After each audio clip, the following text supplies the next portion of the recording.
Hi guys, welcome back to my channel TechR, and in this video I am going to tell you about some important concepts of Java. मेरी previous videos में मैंने अपने control statements वाले part को complete कर लिया था। I hope आपको वो समझ आया होगा। अब इस वीडियो में और आने वाली फर्दर वीडियोस में हम मोस्टली यूज स्टेटमेंट्स जो होती है जावा के अंदर वो उन सब चीज़ों की स्टडी करेंगे, ठीक है। बट इस वीडियो में हम केवल मेन मेथड की स्टडी करेंगे कि मेन मेथड क्या होता है, उसके अंदर हर एक कीवर्ड का क्या मतलब होता है, ठीक है। तो सबसे पहली स्टेटमेंट आती है हमारी जावा का मेन मेथड। हम यूजुअली सब में यूज करते हैं अपना ये मेन मेथड। हम लोग क्या करते हैं, हम जब अपने माइंड में ये चीज याद रख लेते हैं कि अगर मेन मेथड लिखना है तो पब्लिक स्टैटिक वॉइड मेन लिखो, उसके अंदर स्ट्रिंग आर्ग्यूमेंट्स का एक एरे बनाओ, बस बात खत्म। बट हमें पता ही नहीं होता कि पब्लिक का क्या मतलब है, स्टैटिक का क्या मीनिंग है, यहाँ पे वॉइड का, मेन का, इन सब का क्या मीनिंग है, हमें यही नहीं पता होता है, ठीक है। तो अब हम इसका मीनिंग समझते हैं। तो सबसे पहला जो वर्ड है इसके अंदर वो है पब्लिक, ठीक है। पब्लिक हमारा एक एक्सेस मॉडिफायर होता है, एक्सेस स्पेसिफायर होता है। मतलब कि किन कि ये जो मेथड है ये कितना एक्सेसिबल है, किस किस के लिए, ठीक है। सेकंड जो हमारा वर्ड आता है इसके अंदर वो होता है स्टैटिक, ठीक है। स्टैटिक एक कीवर्ड होता है जो हम जावा के अंदर यूज करते हैं। वॉइड की बात करें तो वॉइड हमारा उस मेन मेथड का रिटर्न टाइप होता है, क्योंकि जो जावा होता है, जावा के अंदर जो मेन मेथड होता है वो कुछ भी रिटर्न नहीं करता, इसीलिए हम यहाँ पे वॉइड लिखते हैं, ठीक है। और मेन जो है ये इसका मेथड का नेम है। जैसे कि हम और मेथड्स देते हैं अपने प्रोग्राम के अंदर, वैसे ही मेन इस मेथड का नेम होता है, ठीक है। और ये जो हम ब्रैकेट के अंदर या ब्रेसेस पैरेंथेसिस के अंदर लिखते हैं स्ट्रिंग आर्ग्यूमेंट्स, ये स्ट्रिंग टाइप का एक एरे होता है, ठीक है। ये जो स्ट्रिंग लिखा है यहाँ पे ये टाइप है, यानी कि डेटा टाइप। जैसे कि हम किसी भी इंटीजर को डिक्लेयर करने से पहले उसके आगे इंट लिखते हैं, कैरेक्टर को डिक्लेयर करने से पहले उसके आगे कैर लिखते हैं, तो उसी तरीके से ये एक एरे है। ये ARGS आर्ग्यूमेंट्स का एक एरे है और ये स्ट्रिंग उसका टाइप है। मतलब स्ट्रिंग टाइप का एक एरे है जो कि हम मेन मेथड के अंदर हम एज अ पैरामीटर पास कर रहे हैं, ठीक है। अब इनके हर एक वर्ड का मीनिंग डिटेल में समझते हैं, ठीक है। सबसे पहला आता है हमारा पब्लिक।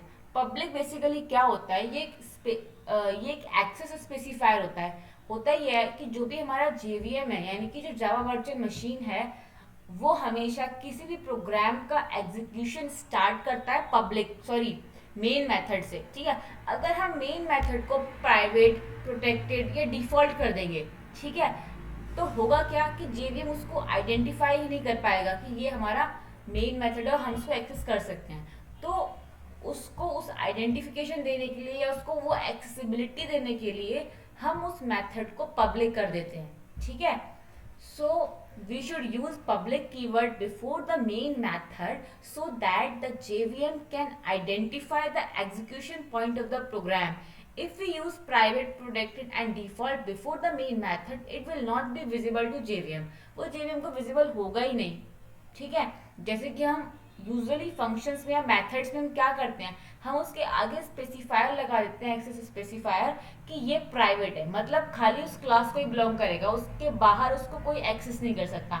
अगर हम पब्लिक लिख देते हैं मतलब कोई भी क्लास, कोई भी पैकेज उसको एक्सेस कर सकती है। तो यही यहाँ पे उसका यूज है मेन मेथड में, की ताकि JVM उसको इजीली आइडेंटिफाई कर सके, ठीक है। अब नेक्स्ट आता है हमारा स्टैटिक। आप लोगों ने इससे पहले अगर C++ पढ़ी होगी तो वहां पे आपने स्टैटिक मेथड्स या स्टैटिक वेरिएबल्स वगैरह के बारे में पढ़ा होगा।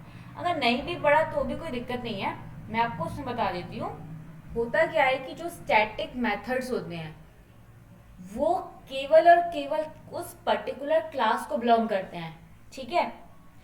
और एक चीज और, अगर कोई भी मेथड स्टैटिक डिक्लेयर कर दिया या कोई भी वेरिएबल हमने स्टैटिक डिक्लेयर कर दिया तो हमें उस वेरिएबल का या उस मेथड का ऑब्जेक्ट नहीं बनाना पड़ता। मतलब यूजुअली तो ये होता है, अगर हमें क्लास के किसी भी मेथड या वेरिएबल का यूज करना है तो हम क्या करेंगे, हम एक ऑब्जेक्ट बनाएंगे, फिर उस ऑब्जेक्ट की हेल्प से हम किसी भी मेथड को या वेरिएबल को एक्सेस करते हैं, ठीक है, ये यूजर प्रोसेस होता है। लेकिन अगर हम उस मेथड को या वेरिएबल को स्टैटिक डिक्लेयर करते हैं तो वो जो मेथड है या वो जो वेरिएबल है वो उस पर्टिकुलर क्लास को बिलोंग करता है और हमें उसका मेथड बनाने की उसका ऑब्जेक्ट बना के एक्सेस करने की जरूरत नहीं पड़ती। यही इसमें लिखा हुआ है, you can make a method static by using the keyword static. Static keyword का यूज करके आप उसको स्टैटिक बना सकते हो।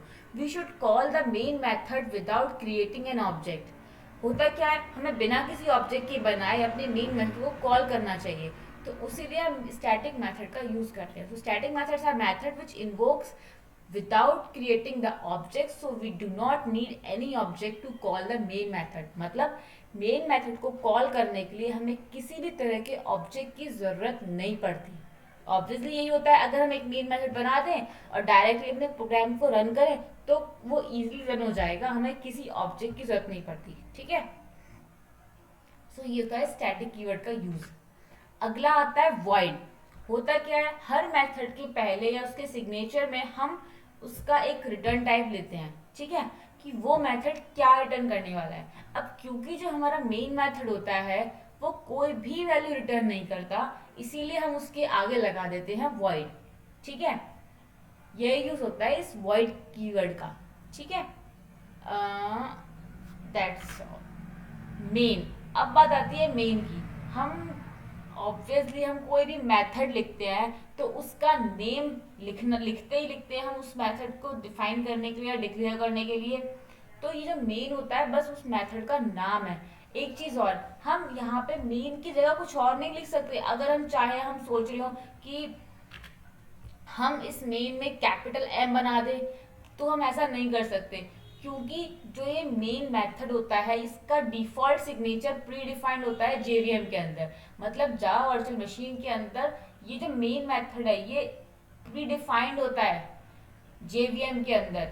ठीक है, इसीलिए जब भी हम किसी प्रोग्राम की स्टार्टिंग करनी होती है, उसके एग्जीक्यूशन की स्टार्टिंग करते हैं हम मेन मेथड की पहली लाइन से और एंड करते हैं जैसे ही मेन मेथड खत्म हो जाता है। ठीक है, एक चीज और, मेन मेथड को हम ओवरलोड कर सकते हैं। ठीक है, बट एक डिफरेंस होना चाहिए, वो ये है कि जब भी आप मेन मेथड को ओवरलोड कर रहे हो तो उसके अंदर का जो मेथड सिग्नेचर है वो डिफरेंट होना चाहिए। ऐसा नहीं कि आपने मेन मेथड बनाया उसके अंदर तो आपने स्ट्रिंग आर्ग्यूमेंट्स पास कर दिए, एक और मेन मेथड बनाया उसके अंदर भी आपने स्ट्रिंग आर्ग्यूमेंट्स पास कर दिए, तो वो एरर देगा। तो अगर आपको एक और इसको ओवरलोड करना है तो आपको इसका मेथड सिग्नेचर डिफरेंट करना होगा, चाहे वो इंटीजर कर दो या कुछ भी कर दो, वो आपकी मर्जी। ठीक है, अब आता है स्ट्रिंग आर्ग्यूमेंट्स। हम हर मेन मेथड के अंदर ये स्ट्रिंग आर्ग्यूमेंट्स क्यों पास करते हैं? इसलिए पास करते हैं क्योंकि जो मेन मेथड होता है वो यूजर से कुछ ना कुछ डेटा लेता है।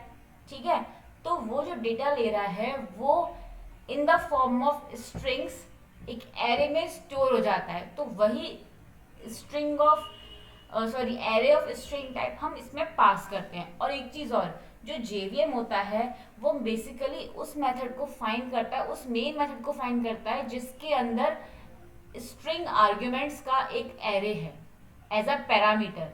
ठीक है, ये चीज दिमाग में रखना कि जब भी मेन जावा वर्चुअल मशीन आपके मेन मेथड को फाइंड करेगी आपके प्रोग्राम में, तो वो उस वाले मेन मेथड को पिकअप करेगी और उस वाले मेथड को उठाएगी जिसके अंदर स्ट्रिंग आर्ग्यूमेंट्स का एरे प्रेजेंट होगा। ठीक है, एक चीज और, जरूरी नहीं है कि आप, ये तो आपका डेटा टाइप हो गया स्ट्रिंग और ये आपने ARGS उसका नाम दे दिया उस एरे का, जरूरी नहीं है कि आप यही नेम दो। आप यहाँ पे अगर x भी लिखोगे ना तब भी कोई दिक्कत नहीं आएगी, सेम प्रोग्राम रन करेगा। यहाँ पे स्ट्रिंग x और ये आपके स्क्वायर ब्रैकेट्स आप ये लगा दोगे तब भी आपका program as it is work करेगा। ठीक है, अब एक चीज और, जो आप लिखते हो ना पब्लिक स्टैटिक वॉइड मेन, उसमें अगर आप, एक सेकंड आपको दिखाती हूँ। अब ये जो आपने पब्लिक स्टैटिक लिखा है, अगर आप इन दोनों को इंटरचेंज भी कर दोगे, मतलब पहले आप स्टैटिक लिख दो उसके बाद पब्लिक लिखो, तब भी सेम बात रहेगी, तब भी आपका program as it is run करेगा, क्योंकि ये कीवर्ड्स है। आपने मेथड को पब्लिक डिफाइन किया है और स्टैटिक डिफाइन किया, अब चाहे पब्लिक को पहले लिखो या स्टैटिक को पहले लिखो, बात सेम रहेगी। ठीक है।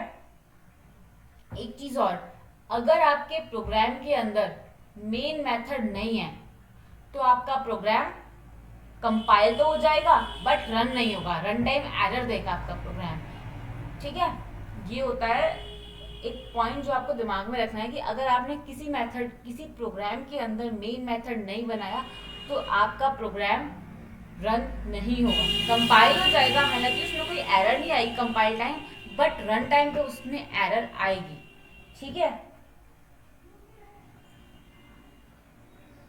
और नेक्स्ट चीज हम देखते हैं वो है एग्जीक्यूशन प्रोसेस, कि किसी भी प्रोग्राम का एग्जीक्यूशन कैसे होता है। सबसे पहले जो हमारा जेवीएम है वो फाइंड करता है स्टैटिक ब्लॉक्स को, पहले जितने भी स्टैटिक ब्लॉक होंगे प्रोग्राम के अंदर वो एग्जीक्यूट होंगे। उसके बाद वो फाइंड करता है हमारे स्टैटिक मेथड्स को, यानी कि जो हमारा मेन मेथड है या और भी कोई स्टैटिक मेथड होगा तो वो उसको फाइंड करेगा। और फिर थर्ड नंबर पे वो फाइंड करता है, थर्ड नंबर पे करता है वो ऑब्जेक्ट का क्रिएशन, कि आपके अंदर प्रोग्राम के अंदर उसको जितने ऑब्जेक्ट्स बनानी है वो ऑब्जेक्ट्स क्रिएट करता है। ठीक है। तो ये होता है execution process. So that's all about public static void main statement. In my further videos I will give you or I will tell you about more statements like print statement or package statement, class statement. So hope you like my video and don't forget to like, share and subscribe my video. Thank you.